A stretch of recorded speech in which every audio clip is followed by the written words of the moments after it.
नमस्ते, मेरा नाम है अभिनय आकाश और आप देखना शुरू कर चुके हैं प्रभा साक्षी का खास कार्यक्रम मोस्ट रिलायबल इन्फॉर्मेशन यानी एमआरआई।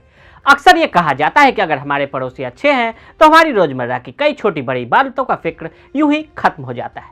यही फॉर्मूला देशों पर भी लागू होता है। चीन की पुरानी नीति है कि जिससे भी वो व्यापारिक दृष्टिकोण के लिहाज से नजदीकियां बढ़ाता है उसे चूना जरूर लगा देता है। ऐसा कोई सगा नहीं है जिसे ड्रैगन ने ठगा नहीं है, जिसकी सबसे बड़ी मिसाल बनकर इन दिनों पाकिस्तान की बदहाली और कंगाली की दास्तां सामने आई है, जिसके पीछे भी चीन का ही बहुत बड़ा हाथ है। आज पाकिस्तान के कुल कर्ज का 30% हिस्सा चीन से लिया हुआ कर्ज है। चीन के सस्ते कर्ज के जाल के बारे में अंतर्राष्ट्रीय विशेषज्ञ लंबे समय से आगाह करते नजर आ रहे हैं, लेकिन फिर भी श्रीलंका और पाकिस्तान इस जाल में फंसे और बर्बादी के मुहाने पर जा पहुंचे।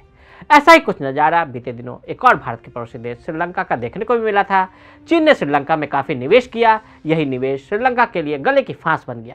एक खुशहाल देश साल भर के अंदर ही बदहाली के कगार पर इस कदर पहुंच गया कि उसके लोग देश छोड़कर भारत के कई हिस्सों में पलायन तक करने लग गए। ऐसे में आइए आपको बताते हैं कि सस्ते कर्ज का चीनी जाल क्या है और क्यों श्रीलंका के बाद पाकिस्तान भी इसका शिकार हो गया।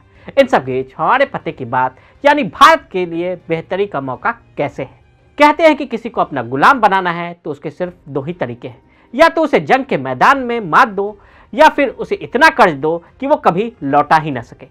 चीन इसी नीति पर काम कर रहा है जिसे दुनिया विस्तारवाद कहती है। खास बात यह है कि चीन की इस चाल से लगभग पूरी दुनिया वाकिफ है, लेकिन फिर भी पाकिस्तान या श्रीलंका जैसे कई देश ऐसे हैं जो या तो चीन के आर्थिक गुलाम बन गए या फिर बनने की तैयारी में है। चीन का सस्ता कर्ज जाल क्या है? चीन का पुराना फॉर्मूला है इन्वेस्टमेंट और व्यापार के लुभावने वादे। श्रीलंका हो या मालदीव, पाकिस्तान हो या नेपाल, इन देशों में खूब इन्वेस्टमेंट करता है और तरक्की के सपने बेचता है, फिर इसी कर्ज की राह पर अपने सामने हित साधता है। आर्थिक व्यवस्था के बुरे दौर से उबरने में नाकाम साबित होने वाले देश इसके लिए दूसरों से मदद मांगते हैं। ये मदद उन्हें इंटरनेशनल मॉनेटरी फंड और विश्व बैंक जैसे वैश्विक संस्थान और अन्य देशों की तरफ से मिलती है। आर्थिक संकट से जूझ रहे देश को उसकी इकोनॉमी को उबारने के लिए कर्ज दिया जाता है, लेकिन IMF, विश्व बैंक और ज्यादातर देश इस कर्ज के साथ कई कड़ी शर्तें लगा देते हैं। इन शर्तों का उद्देश्य होता है कि कर्ज लेने वाले देश की सरकार इस धन का उपयोग अपने यहाँ लोक लुभावने फायदे देने में न करे, बल्कि उसकी मदद से अपनी अर्थव्यवस्था को मजबूत करे। लेकिन कर्ज देने वाले देशों में चीन की शर्तें सबसे आसान होती है। इस लोन के साथ ज्यादातर आर्थिक सुधार से जुड़ी कड़ी शर्तें नहीं होती। चीन का मकसद बेल्ट एंड रोड परियोजना के जरिए पूरी दुनिया को चीन से जोड़ने का है। इसके लिए वो कई देशों में भारी मात्रा में निवेश कर रहा है। मीडिया रिपोर्ट की माने तो इसके तहत उसके सालाना 85 अरब डॉलर के करीब खर्च किए।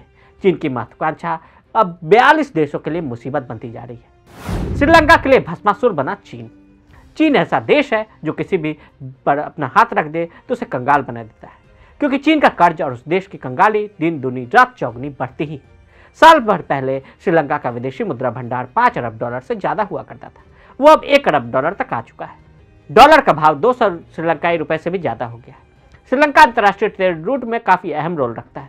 शायद यही वजह है कि 2000 से 2020 के बीच चीन ने श्रीलंका में करीब 12 बिलियन डॉलर बतौर कर्ज दिए। चीन कर्ज के एवज में हमेशा जमीन हड़प लेता है, जैसा कि उसने 3 साल पहले श्रीलंका में हम्बनटोटा पोर्ट पर किया था। श्रीलंका की भौगोलिक स्थिति उसे हिंद महासागर में एक रणनीतिक महत्व देती है और इसी वजह से चीन उस पर नजर बनाए हुए है। चीन ने पहले श्रीलंका को कर्ज के जाल में फंसाया, फिर धीरे धीरे वहां की संपत्तियों को निगलने की साजिश में लग गया। श्रीलंका की राह पर चला पाकिस्तान। जनवरी 2023 तक पाकिस्तान का कुल कर्ज 62.46 ट्रिलियन पाकिस्तानी रुपया यानी 274 बिलियन अमेरिकी डॉलर के आसपास है, जो पाकिस्तान के सकल घरेलू उत्पाद यानी GDP का लगभग 89% है। अक्टूबर 2022 की IMF की रिपोर्ट के मुताबिक पाकिस्तान का विदेशी कर्ज 100 बिलियन डॉलर के ऊपर है और इसमें 30 बिलियन डॉलर से ज्यादा कर्ज चीन का ही दिया हुआ है। साल भर में 1/3 घट गया पाकिस्तान का विदेशी मुद्रा। पाकिस्तान का विदेशी मुद्रा भंडार लगातार घटता जा रहा है। अप्रैल 2021 में पाकिस्तान के पास 15.6 विदेशी मुद्रा भंडार था। दिसंबर 2022 आते आते ये 5 के सिंगल डिजिट में सिमट गया। वहीं 3 फरवरी को खत्म हुए सप्ताह में पाकिस्तान का विदेशी मुद्रा भंडार घटकर 2.9 अरब डॉलर रह गया। भारत की छवि कैसे होगी मजबूत? एशिया के 2 प्रमुख देशों की अर्थव्यवस्था एकाएक रसातल पर आ गई। दोनों ही देश संकट में चीन की कर्ज नीति का अहम रोल रहा है। श्रीलंका को संकट से उबारने के लिए भारत ने 3.9 बिलियन डॉलर की मदद का ऐलान भी किया है। ऐसे में एशियाई देशों के बीच भारत एक मजबूत और भरोसेमंद अर्थव्यवस्था के रूप में सामने आया है। डॉलर पर बढ़ती निर्भरता को कम करने के लिए भारत काफी वक्त से अंतर्राष्ट्रीय व्यापार में रुपए का इस्तेमाल करना चाहता है, मगर दुनिया के ज्यादातर व्यापार डॉलर में ही होता है। ईरान जैसे कुछ देशों से भारतीय व्यापार रुपये में हुआ, जिसकी वजह ईरान पर अमेरिका का प्रतिबंध है। अब भारत ने श्रीलंका के लिए मदद का हाथ बढ़ाया। इन कदमों में दोनों देशों के बीच व्यापार रुपए में होगा। इससे भारतीय करेंसी का आधार और मजबूत होगा और अंतर्राष्ट्रीय मुद्रा बाजार में ज्यादा स्थिरता आएगी। तो आज हमने आपको पाकिस्तान की इकोनॉमी और चीन के कर्ज जाल के बारे में बताया। आज के लिए इजाजत। ऐसी रिपोर्ट्स को देखने के लिए प्रभाव साक्षी के साथ लगातार बने रहे।